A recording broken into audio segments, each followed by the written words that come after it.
الحمدللہ وحدہ وحدہ والصلاة والسلام علی من لا نبی بعد اما بعد۔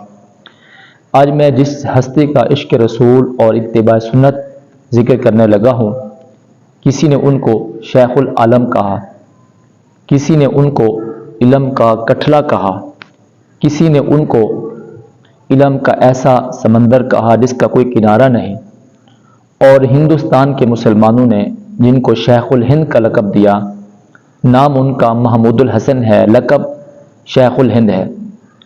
آپ ایک ایسی ہستی ہیں کہ آپ کی زندگی میں اتباع سنت اور عشق رسول نظر آتا ہے۔ بہت سارے واقعات ہیں کہ آپ کی زندگی میں دیکھا گیا ہے کہ آپ کی زندگی میں اتباع سنت نظر آتی ہے، اور آپ کے مریدین اور آپ کے خادمین کہتے ہیں ہزاروں کئی سال ہم نے آپ کی زندگی میں دیکھا کہ آپ کی زندگی میں کوئی دن بھی کوئی لمحہ بھی ایسا نہیں تھا کہ آپ نے وہ لمحہ بغیر سنت کے گزارا ہو۔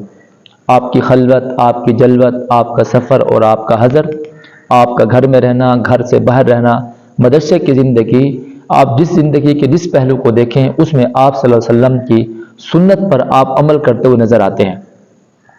آپ کا عمل تھا کہ آپ وتر کی نماز پڑھ کر جو نوافل ہیں وہ بیٹھ کر پڑھا کرتے تھے۔ طلباء میں سے ایک طالب نے کہا، حضرت آپ وتر کے بعد جو نوافل ہیں وہ بیٹھ کر کیوں پڑھتے ہیں؟ حالانکہ نوافل تو کھڑی ہو کر پڑھی جائیں تو ثواب زیادہ ملتا ہے، آپ بیٹھ کر پڑھتے ہیں تو آپ کو ثواب آدھا ملے گا۔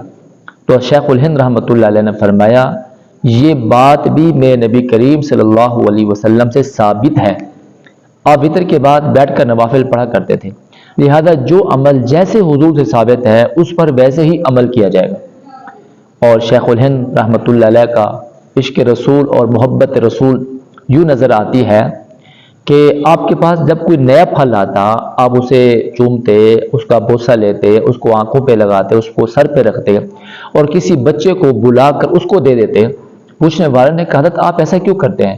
تو شیخ الہند رحمۃ اللہ علیہ نے فرمایا، بات یہ ہے کہ جب نبی کریم صلی اللہ علیہ وسلم کے پاس کوئی نیا پھل آتا آپ صلی اللہ علیہ وسلم بھی اسے اپنی آنکھوں سے لگاتے، اس کا بوسہ لیتے، سر پہ رکھتے اور کسی بچے کو بلا کر اسے دے دیتے۔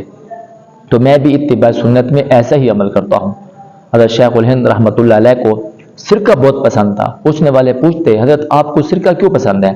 فرمایا، جناب رسول کریم صلی اللہ علیہ وسلم نے فرمایا، سرکہ بہترین سالن ہے اور آپ کو بھی مرغوب تھا، آپ کو بھی محبوب تھا، اسی وجہ سے مجھے سرکہ محبوب ہے۔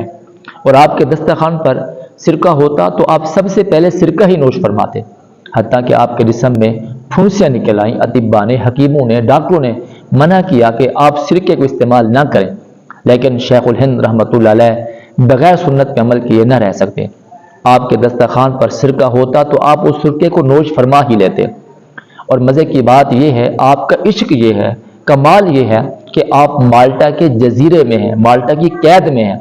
ذی الحجہ کے دن شروع ہوئے، فرمانے لگے میں گھر میں ہوتا تھا تو میں کئی قربانیاں کرتا، میرا معمول تھا کئی قربانیوں کے کرنے کا، لیکن آج میں جیل کے اندر ہوں، آج بھی میری تمنا ہے، میری آرزو ہے کہ میری اس سنت پہ عمل ہو جانا چاہیے۔